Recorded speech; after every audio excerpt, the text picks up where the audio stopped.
구약성경 신명기 14장부터 16장에 담긴 이야기예요. 14장을 보니까요. 거룩함에 대한 규칙이 나오는데 누군가 죽었을 때 몸에 상처를 내거나 머리카락을 밀지 말라고 하더라고요. 슬픈 일이 생겼는데 왜 이런 걸 금지했을까요? 그걸 이해하려면 아주 먼 옛날 사람들이 어떻게 살았는지를 알아야 해. 그 당시 다른 나라 사람들은 누군가 사랑하는 사람이 죽으면 신을 달래거나 자기가 얼마나 슬픈지 보여주려고 일부러 칼로 자기 몸에 피를 내고 상처를 만드는 풍습이 있었단다. 으아, 너무 무서워요. 피를 내다니 상상만 해도 엄청 아플 것 같아요. 그렇지. 하나님도 똑같이 생각하신 거야. 그래서 이 규칙을 주신 거지. 너희는 나의 특별하고 소중한 거룩한 백성이니까 슬프다고 해서 절대로 스스로 몸을 망가뜨리지 말라고 말이야.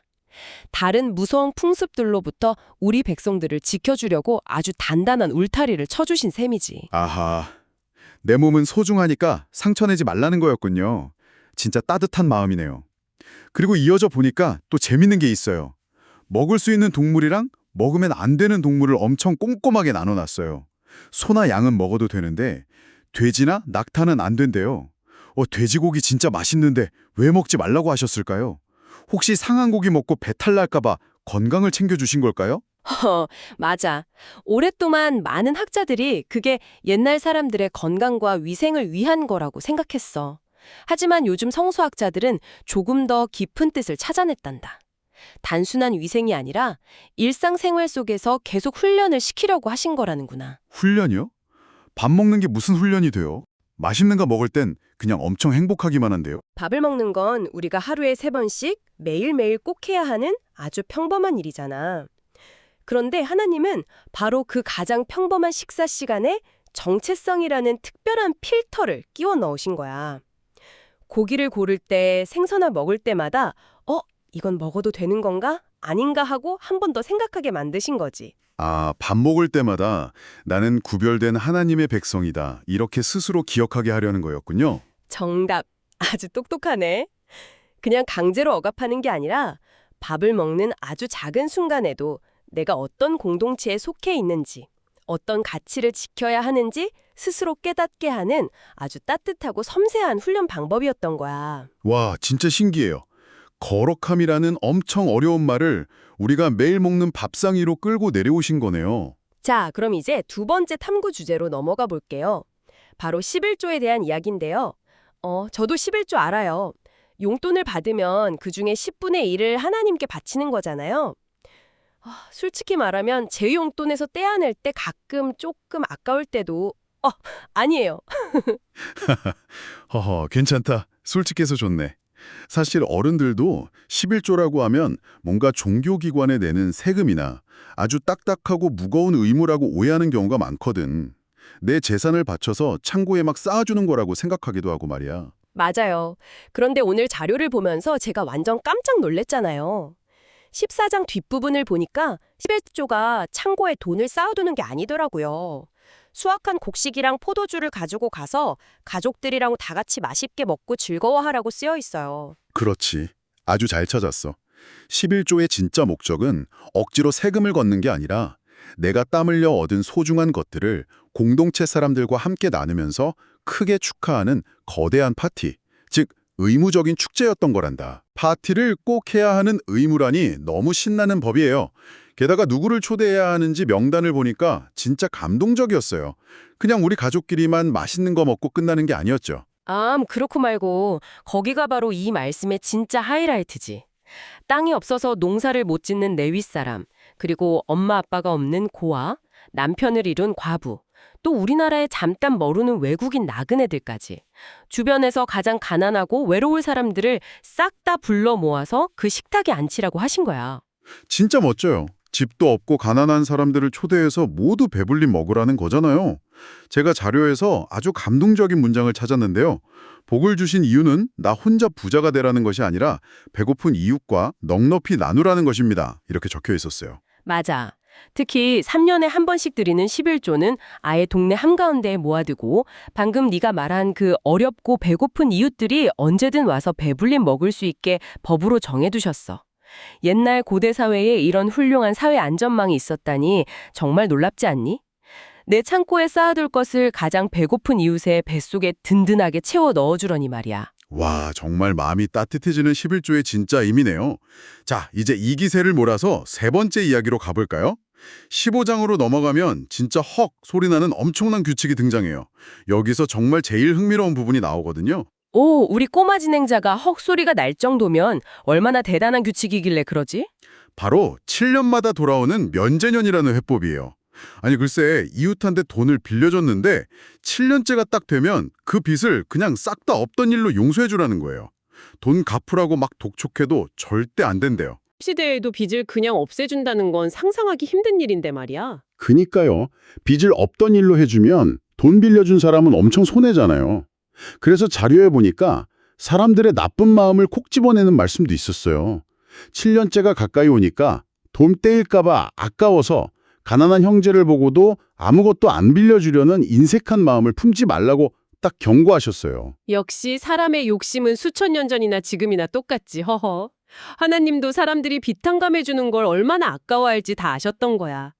그래서 아주 생생하게 가난한 형제를 도울 때는 손을 꽉 쥐지 말고 아주 활짝 펴서 넉넉하게 도와주라고 당부하셨지. 손을 활짝 펴고 도와주라. 이 표현이 너무 멋져요. 그런데 할아버지, 빚만 없애주는 게 끝이 아니더라고요. 경제적으로 너무 힘들어서 종이 된 사람들을 7년째에는 자유롭게 풀어주라고 하잖아요. 그런데 그때 빈손으로 보내면 절대 안 된대요. 맞아. 그 부분은 정말 세계 어느 법전에서도 찾아볼 수 없는 대단한 내용이지. 보통 종은 주인의 재산이니까 풀어주는 것만으로도 대단하다고 생각할 텐데 하나님은 종을 내보낼 때 양떼와 타작마당의 곡식, 포도주를 두 손 무겁게 아주 잔뜩 챙겨서 보내라고 명령하셨어. 우와, 자유도 주고 선물도 잔뜩 주면 그 사람이 사회에 나가서 다시 가난해지지 않고 씩씩하게 자립할 수 있겠어요. 완전 대박 퇴직금이잖아요. 그런데 하나님은 왜 이렇게까지 엄청난 사랑을 베풀려고 하신 걸까요? 솔직히 손해가 너무 큰데요. 백성들이 옛날에 이집토라는 나라에서 끔찍한 종살이를 한 적이 있잖아. 그때 하나님이 아무런 조건 없이 그들을 구원하고 해방시켜 주셨지? 너희가 거저 구원받았으니 너희도 가난한 자들을 영원히 종으로 묶어두지 말고 조건 없이 은혜를 베풀어라. 바로 이거란다. 아하, 내가 먼저 큰 사랑과 구원을 받았으니까 그 받은 은혜를 꼭 기억하고 다른 사람한테 흘려보내야 한다는 뜻이군요. 사랑의 릴레이 같은 거네요. 딩동댕. 아주 정확한 표현이다. 내가 받은 은혜를 타인에게 흘려보내는 이 거대한 사랑의 사이클이 바로 면제년을 움직이는 진짜 힘이었던 거야. 진짜 멋져요. 그럼 이 사랑의 마음을 가득 품고 네 번째 이야기인 세 가지 축제로 넘어가 볼까요? 16장에 보니까 이스라엘 백성들이 매년 지켜야 했던 즐거운 축제가 3개나 있더라고요. 제가 한번 순서대로 정리해 볼게요. 오, 그래. 우리 똑똑한 진행자가 한번 설명해 보렴? 첫 번째는 유월절이에요. 이집트에서 탈출한 걸 기억하면서 7일 동안 누룩 없는 맛없는 납작한 빵을 먹는 축제래요. 그리고 두 번째는 77절. 첫 곡식을 거두고 나서 7주 뒤에 감사하며 예물을 드리는 시간이고요. 마지막 세 번째는 초막절이에요. 가을에 모든 곡식이랑 과일을 듬뿍 거둔 다음에 지키는 엄청 풍성한 축제랍니다. 어때요? 저 잘했죠? 완벽하다, 완벽해. 이 세 축제는 이스라엘의 역사적 기억과 농사를 짓는 경제적 주기가 아주 절묘하게 섞여 있는 중요한 절기들이지. 그런데 겉모습은 다 달라 보이는 이 세 축제에 아주 아름답고 중요한 공통점이 딱 하나 있단다. 뭔지 눈치챘니? 아까 11조 할 때 나왔던 거랑 비슷해요. 파티를 할 때 절대로 부자들이나 힘센 사람들끼리만 모여서 놀면 안 된다는 거요. 그렇지. 아주 잘 찾았어. 이 축제들은 온 마을의 가장 연약하고 외로운 사람들을 모두 초대하는 제도화된 사회적 환대였어. 집에서 일하는 남녀 종들, 레위 사람, 나그네, 고아, 과부를 하나도 빠짐없이 싹 다 불러 모아서 하나님 앞에서 다 함께 춤추고 즐거워하라고 거듭거듭 명령하셨지. 와, 모든 계급이 다 무너지고 한자리에 모이는 거네요. 나 혼자 부자가 돼서 배부른 것보다 연약한 사람들이랑 다 같이 손을 잡고 둥글게 웃는 걸 하나님이 가장 기뻐하신다는 메시지 진짜 너무 감동적이에요. 맞아. 세상의 높은 장벽들을 1년에 3번씩은 완전히 허물고 소외된 사람들을 공동체의 아주 깊숙한 중심부로 쑥 끌어들이는 놀라운 장치였던 거야. 와, 이 법을 만드신 분의 따뜻한 마음이 팍팍 느껴져요. 자, 그럼 벌써 마지막 5번째 탐구네요. 16장 마지막 부분에는 공평한 정의에 대한 규칙이 나와요. 재판하는 사람들은 절대 뇌물을 받으면 안 되고 가난하다고 무시하거나 반대로 부자라고 봐주는 일 없이 아주 공평해야 한대요. 아주 중요한 법이지. 뇌물은 지혜로운 사람의 눈을 어둡게 만들고 옳은 재판에 굽게 만든다고 딱 잘라 말씀하셨거든. 이건 오늘날 현대사회의 투명한 법치주의 원칙과도 아주 똑같이 통하는 멋진 말씀이야. 그런데 할아버지, 제가 여기서 엄청 이상한 걸 하나 발견했어요. 이렇게 공평무사한 재판 이야기를 막 하다가 갑자기 완전 다른 이야기가 툭 튀어나와요. 하나님 제단 곁에 아세라상 같은 가짜신의 우상을 세우지 말라는 종교적인 금지 규칙이 재판 이야기 바로 옆에 붙어 있더라고요. 이거 두 개가 대체 무슨 상관이 있는 거예요? 너네 세계관 속에서는 신을 향한 바른 예배와 이웃을 향한 사회적 정의가 서로 떨어질 수 없는 동전의 양면 같은 거였거든. 동전의 양면이요? 그러니까 가짜 신을 예배하는 거랑 재판을 나쁘게 하는 거랑 똑같다는 뜻인가요? 그렇지. 가짜 신, 즉 우상이라는 건 결국 사람들이 자기 욕심을 채우려고 돈 많이 벌게 해달라고 비는 이기심의 덩어리란다. 그런 욕심을 사랑하게 되면 결국 재판할 때도 돈을 사랑해서 뇌물을 받게 되고 불쌍하고 가난한 사람들을 괴롭히게 되는 거지. 아하, 진짜 바르고 거룩한 하나님만을 사랑하고 예배해야 내 욕심을 버리고 어려운 사람들에게도 공평하게 재판을 해줄 수 있다는 거군요. 올바른 예배랑 약자를 돕는 정의가 하나로 딱 연결되는 거네요. 완벽하게 이해했구나. 오직 공의로우신 하나님만 섬겨야 우리 사회의 재판과 시스템도 투명해지고 약자를 보호할 수 있다는 아주 깊고 심오한 철학을 담고 있는 거란다. 우와, 진짜 소름 돋았어요. 처음엔 엄청 지루하고 복잡한 법인 줄 알았는데 탐구하면 할수록 다 사랑으로 연결되어 있네요. 자, 그럼 오늘 우리가 나눈 깊은 탐구를 제가 한번 싹 요약해 볼게요. 그래, 우리 똑똑한 진행자의 요약을 한번 들어볼까? 오늘 우리가 함께 살펴본 신명기 14장부터 16장의 고대 법전은요, 우리를 귀찮게 묶어두는 낡은 규칙이 아니었어요. 일상생활에서 내가 누구인지 늘 기억하게 하고 11조와 축제로 가난한 이웃과 기쁘게 나누고 7년마다 빚을 용서해주면서 서로를 꼭 껴안아주는 아주 아름다운 공동체의 청사진이었어요.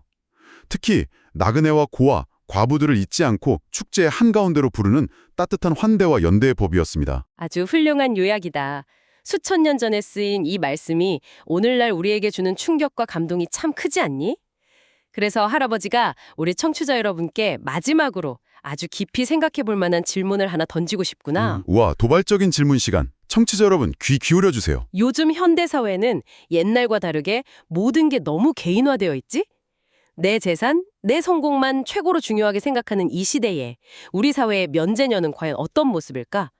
만약 우리가 오늘 밤 우리의 식탁이나 우리의 지갑에 나그네와 고아를 위해 작은 자리를 하나 마련한다면, 그리고 7년마다 돌아오는 그 비탐감과 해방의 축제를 우리 삶에서 작게나마 실천해 본다면 세상은 어떻게 변할까? 와, 정말 머리가 띵해지는 묵직하고 멋진 화두네요. 저도 오늘 맛있는 간식 혼자 다 안 먹고 친구들이랑 손 활짝 펴서 나눠 먹어야겠어요. 청취자 여러분, 오늘 이 오래된 옛날 이야기가 여러분의 일상에 아주 새롭고 따뜻한 안경이 되었기를 바랍니다. 그래, 이 거대한 사랑의 규칙들을 삶 속에서 꼭 한 번씩 실천해 보길 바란다.